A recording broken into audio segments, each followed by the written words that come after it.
Have you ever made a mistake so bad that you thought and you ruined it? That you thought like, I'm done. Like it's over. Like there's no coming back from this, right? The moment that the weight hits us, there's that sinking feeling deep in your chest. The weight's there. Maybe it was a decision that you made that you can't take back, something that you can't undo. Maybe you said something that you can't take back.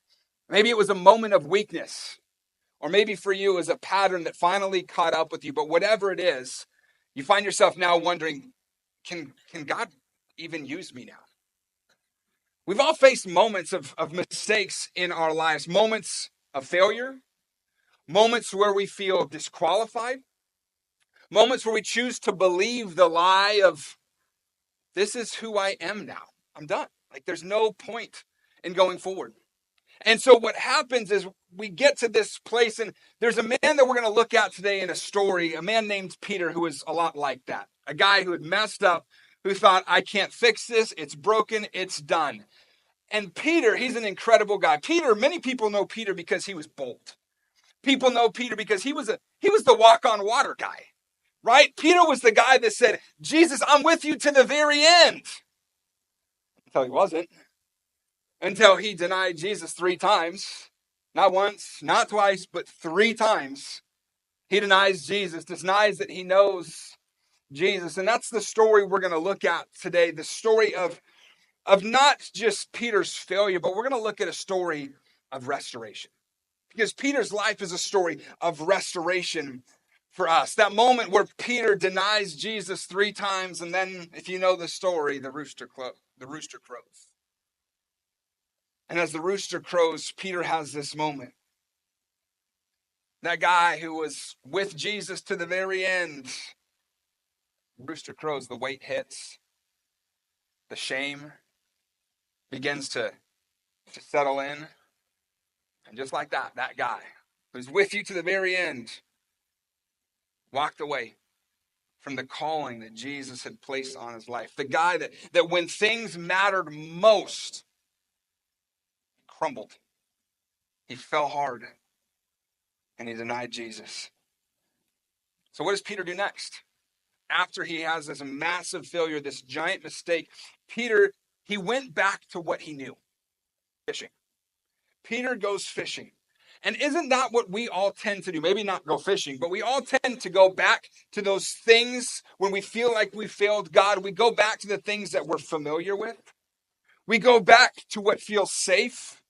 We hide. We avoid. We settle. I mean, think about what Peter's going through in this moment, right? It's not hard to imagine what's racing through Peter's mind. The thought of, Jesus can't use me now. After what I did, after I denied him, there's no way that I can be used by Jesus. I blew my shot. I had my chance and I failed. I folded. And so now Peter, he's out fishing. And guess who's waiting for Peter down the shores? Jesus. Jesus is out there waiting for Peter on the shores. And what I love about it is Jesus isn't waiting out there with condemnation. He's not waiting out there to guilt, to shame him. He's not waiting out there with a, I told you so, Peter. I told you that you were going to mess this up. He's not waiting there. Instead, Jesus is standing at the shore and he's waiting there with breakfast. He's waiting there with a plate full of food. Like, who wouldn't be excited to have breakfast with Jesus, right? It's like Jesus is saying, Peter, let's have a meal together. Let's come and let's talk together. He didn't come to rub Peter's face in his failure. He came to pull him into his purpose.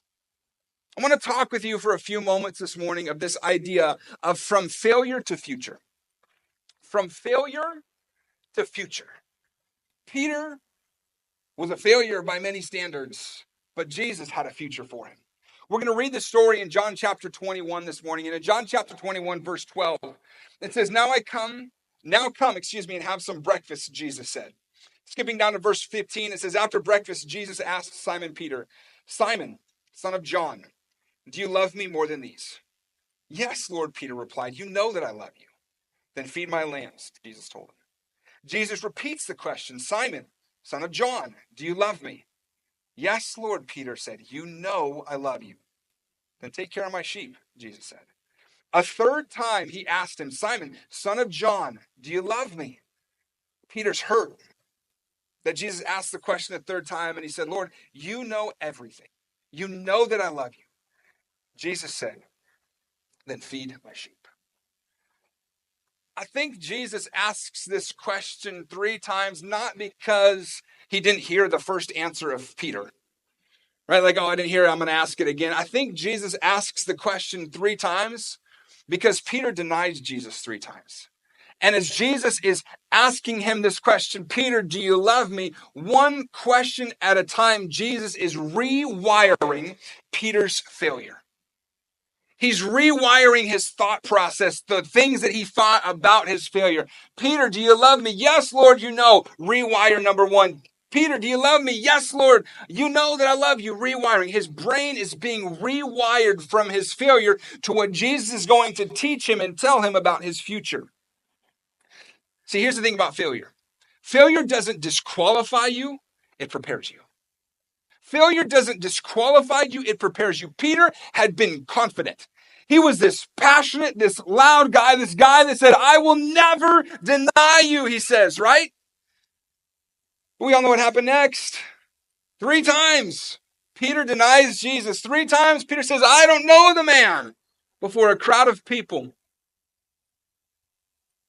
He has this complete and utter collapse. Many would call it a failure for the record books. And here's the gut punch of all of it. Yes, Peter said those things. Yes, Peter denied Jesus. And Jesus heard it. Jesus heard it. In Luke chapter 22, it says, the Lord turned and looked straight at Peter after his 3rd denial. The Lord turns and looks at Peter. Can you imagine locking eyes with Jesus in your lowest moment of your life? Imagine how that would feel. And I think the look of Jesus wasn't a look of anger. I think Jesus' look was a look of love. I think the look that Jesus gave Peter wasn't a look of rejection, but it was a look of redemption that was happening.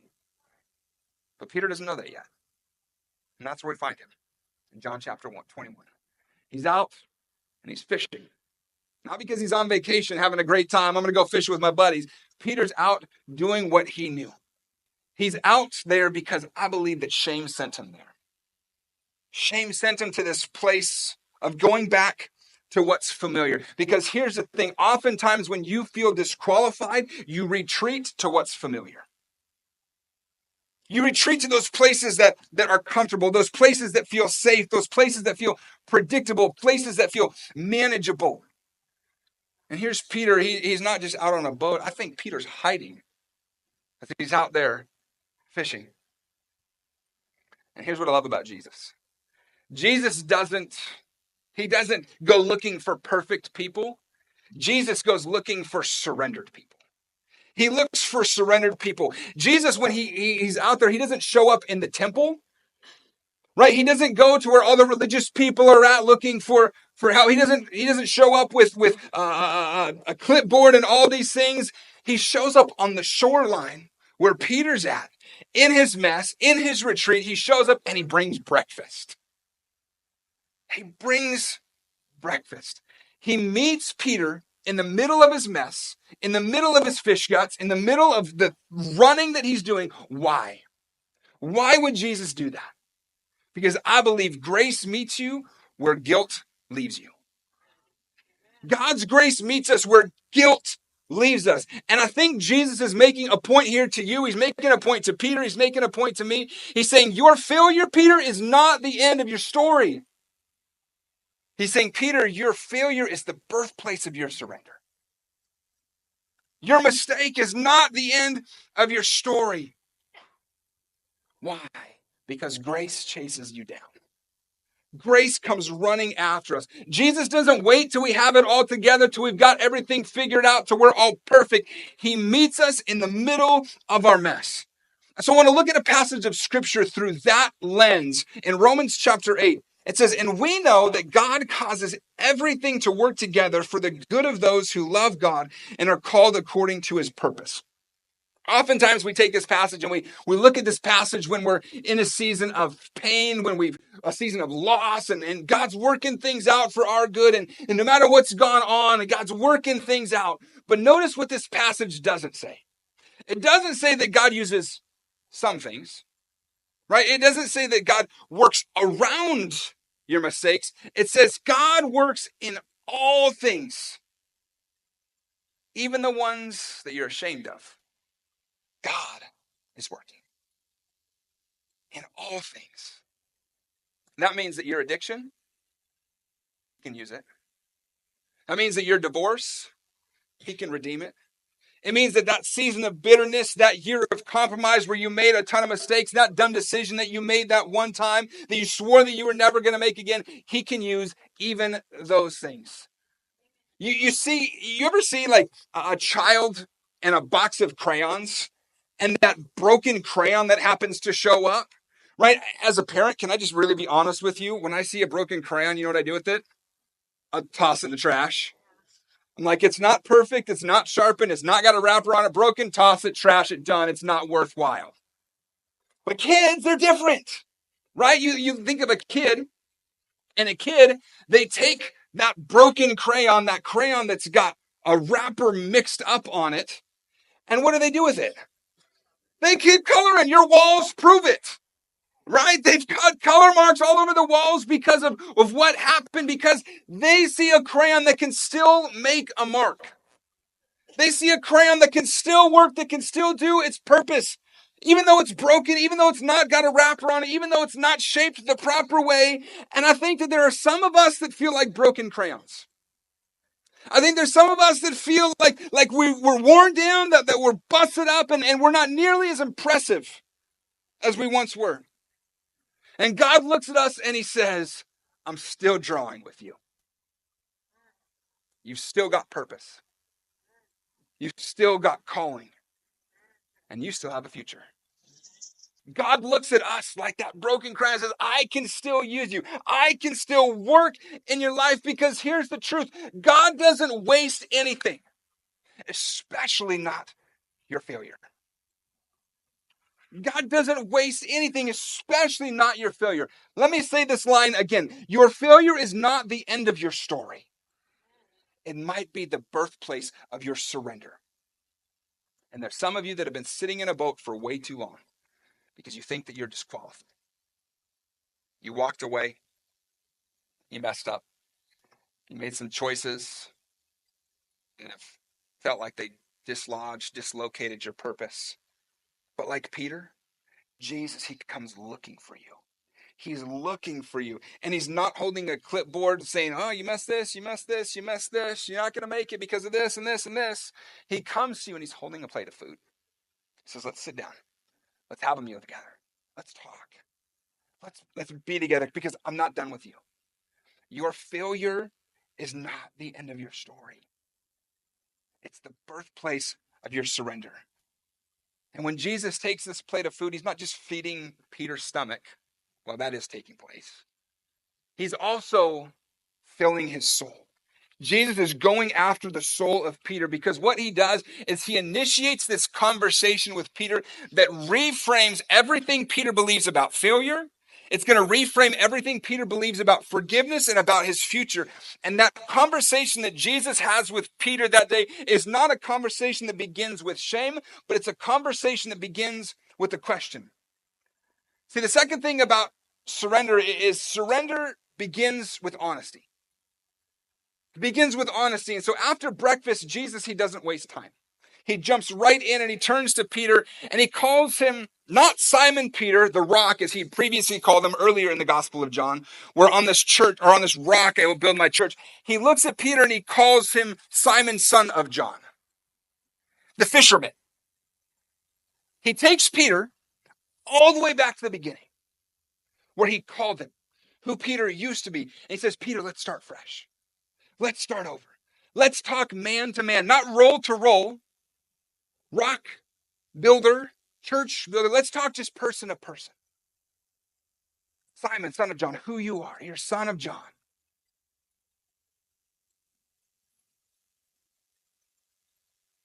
In verse 15, he says, after breakfast, Jesus asked Simon Peter, Simon, son of John, do you love me more than these? Yes, Lord, Peter replied. You know I love you. Then feed my lambs, Jesus told him. This is a powerful moment. It's this moment where Jesus asks this question, and that question opens a wound so that Jesus can begin to heal it properly. If Jesus had asked Peter, Peter, are you sorry? Peter could have easily faked it and said, yeah, I'm sorry. Yeah. That's what a lot of us would do, right? Jesus, he could have asked Peter, Peter, you going to do better next time? Yeah, Jesus, that was a one and done. I learned from my mistake. I'm not going to do that again. But instead, Jesus doesn't ask him those questions. He doesn't ask him, are you sorry? He doesn't ask him, Peter, are you going to do better? He looks at Peter and he asks him, do you love me?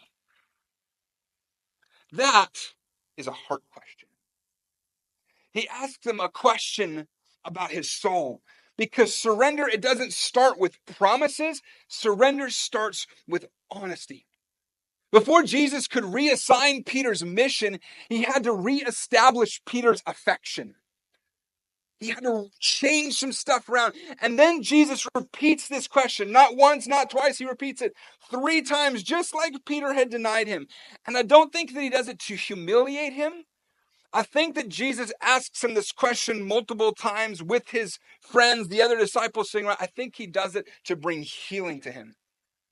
And it says in this passage here that the third time, it says the third time Jesus asked, Peter was hurt.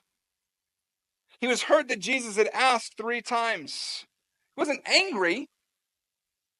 He was hurt. Because Jesus was touching a tender place. I think Jesus was touching the bruise beneath the failure of what Peter had done. And you know what that tells me? It tells me that Jesus isn't afraid to press on what hurts if it's what brings healing to us. I remember when I had to go through physical therapy because I jacked up my knee and had to redo my ACL and MCL and meniscus. And I remember when I got to physical therapy, I got there and it wasn't like we got into the physical therapy. The first time that I got there, my physical therapist was like, all right, Josh, I know that your knee's bugging you. Let's do biceps today. That wasn't, my biceps weren't hurting. It was my knee that was hurting. And I remember the pain that I had to go through to rebuild the strength in my leg. I hated how weak I was. I remember having to sit there and the only exercise that I could do was take my heel and press hard on the ground. There was a towel and press into the towel. And that hurt like crazy. Like I wanted to cry mommy in that moment. Like it was not comfortable. I had to go through the pain. I had to go through the process. I had to rebuild my leg. I had to rework it. I had to stretch it. I had to bring healing to it. It was painful. It was challenging. But I wanted to get to a place where I could do what I used to do. I wanted to be able to run again. Here's the thing. You can't run in your calling if your injury is untreated. You can't run in the calling that God has placed on your life if you continue to not allow him to heal your injury, even if it's painful, because Jesus won't heal what you keep hidden. Jesus is doing a spiritual rehab work on Peter's life here in this moment. He's saying, Peter, I know that it hurts. I know that this is tough, but this is how you walk again. Understand, church, God isn't asking you to clean yourself up. He's just simply asking you to be real. He's asking you to be honest, because that's where surrender starts. Not with performance, but with presence. Surrender starts with the presence of God. You don't have to impress God with your answers. You just have to be honest with your love. And Peter looks at Jesus and says, yes, Lord, you know that I love you. And Jesus responds and he tells him, feed my sheep. Jesus doesn't look at him when Peter says, yes, Lord, you know that I love you. Jesus doesn't look at him and say, well, prove it then, Peter. Prove your love to me. He looks at Peter and he says, okay, you love me, then serve with it. Serve with that love. What Jesus is saying, he's saying, let your love fuel your surrender, and let your surrender fuel your purpose. Think about this, right? Peter thought he was done. Peter thought he was tossed in the trash, done, couldn't be used. He thought his failure meant that he had forfeited his place. But with every question that Jesus asks, Peter, do you love me? Jesus is peeling back the shame. Peter, do you love me? Peeling back the shame. And he's pressing Peter into his purpose. Because the same man that denied Jesus 3 times is now being entrusted with leading his people. Because here's why. Grace rewrites your story. Grace rewrites your story. And when grace rewrites your story, your past doesn't disqualify you. It becomes part of your assignment. Your past doesn't disqualify you. God's grace allows your past, your pain, your mistakes to become part of your assignment. See, when we surrender to God, it leads to purpose. It leads us to purpose. After Jesus restores Peter, he doesn't hand him a lecture. After Jesus restores Peter, he doesn't give him the second chance warning label, like, if you mess up again, here's what's going to happen. He simply says 2 powerful words to Peter. Jesus told him, follow me. 2 words. Jesus says, follow me. And here's what's crazy about this whole thing. Jesus is inviting the same guy who failed him, who failed in spectacular fashion, to be the one who is one of the foundational leaders of his church. Why? Not because Peter's perfect, but not because Peter finally got it together and Peter finally figured all his stuff out, but because Peter finally surrenders. He finally surrenders, that he was able to find his purpose. Jesus doesn't need your perfection. He wants your participation. He doesn't need your perfection. He wants your participation. God's plan for your life isn't plan B because you messed up plan A. Understand that. God's plan for your life isn't the plan B because you screwed up plan A. God's plan for your life was already factored in. He already factored your mistakes in. He already factored your failures in, your doubts, your detours. And he still said, I'm choosing you. I'm choosing you. Your story is still part of what God's doing. God's calling is greater than your mistakes. 3 times Jesus says, feed my sheep. Take care of my sheep. Feed my sheep. And here's what I love. Jesus doesn't say, Peter, you know what? You screwed up, you failed, and so why don't you go sit on the bench for a little bit? Why don't you watch how the good disciples do things? Learn a little bit from them, and then maybe we'll put you in the game just a little bit. Maybe you can be the 7th or 8th man. That's not what Jesus does. He looks at Peter, and he says, Peter, I want you to lead my sheep. Peter, I want you to lead. I want you to do stuff. I want you to shepherd. I want you to go again. Peter didn't just get forgiveness in that moment. Peter was given a mission. He was given a mission. And that mission, guess what? It wasn't based on Peter's perfection, because we know that Peter wasn't perfect. He was a screw up. He was a mistake. Peter received that mission because it was part of Jesus's grace. It was his grace that was given to him. See, God doesn't erase your past. He redeems it. He doesn't erase your past. He takes those mistakes. He takes that pain. He takes those challenges and he redeems them. Your surrender, it doesn't sideline you. What it does is it repositions you. Because in Romans chapter 11, it says, for God's gifts and his call, catch this, can never be withdrawn. God's gifts, his call can never be withdrawn. The calling didn't change when Peter fell, when Peter made the mistake. The calling, it got clearer when Peter surrendered. Think about a potter who's working with clay. When the potter's working with clay, sometimes what happens to that clay? It collapses. Sometimes that clay folds in on itself and it doesn't work. And so what does a potter do when that clay collapses, when it folds in, when that bowl that they're making, that pot that they're making breaks? They probably take it up and they just throw it out and we'll get some more clay, right? No, that's not what a potter does. They don't take the clay, toss it, they don't walk out of the room and say, stupid clay, I'm done. I'm walking out. I'm done now. No, what does a potter do with that clay? They take the clay and they begin to reshape it. They start from the beginning and they reshape it. They rework it. They make it into oftentimes an even more beautiful piece of work. They reshape it. And that's what God does with surrendered lives. He reshapes them. He reworks them. He takes our brokenness, our collapses, and he brings redemption to them. Jeremiah 18:4 says, but the pot he was shaping from the clay was marred in his hands. So the potter formed it into another pot, shaping it as it seemed best to him. Your failure is not the end. Your failure is not the end. It's God reshaping your future. It's God reshaping your future.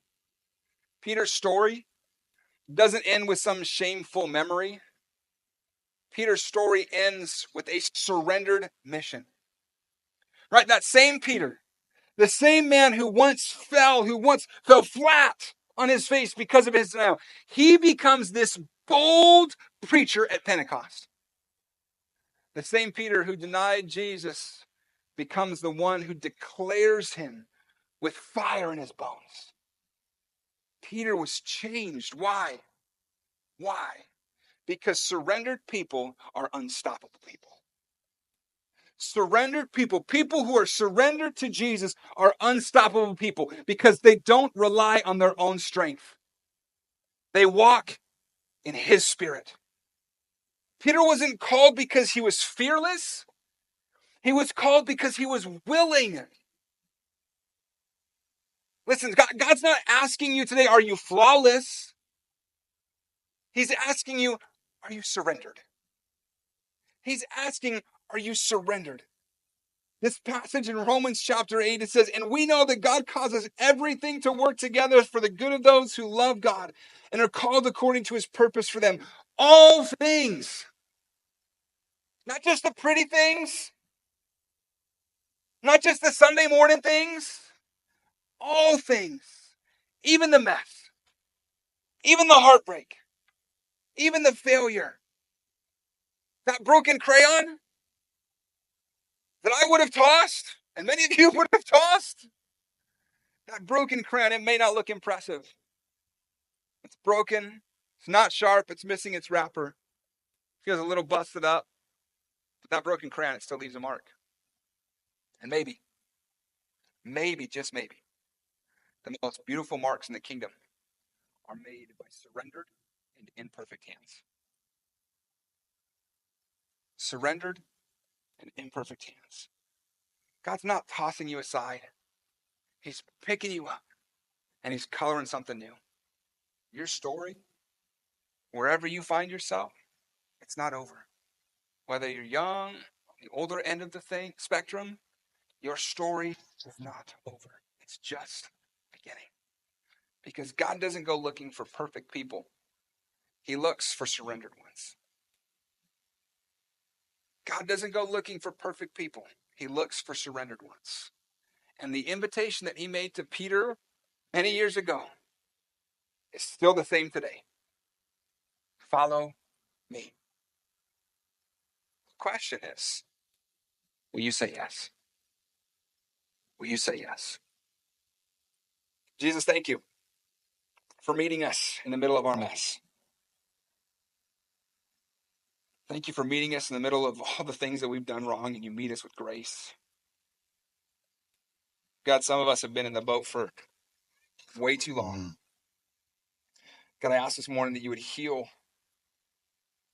those things that shame, that guilt have broken. God, remind us of who we are, not who we were. God, we surrender to you today. We surrender again, maybe for some of us, the first time in a while. Maybe today is the first time that we're surrendering. But God, we ask that you would use even our failure. God, we ask you would use our weakness, that you would use every part, every page in our story to bring glory to your name. As we keep praying this morning, maybe there's some of you that feel like Peter.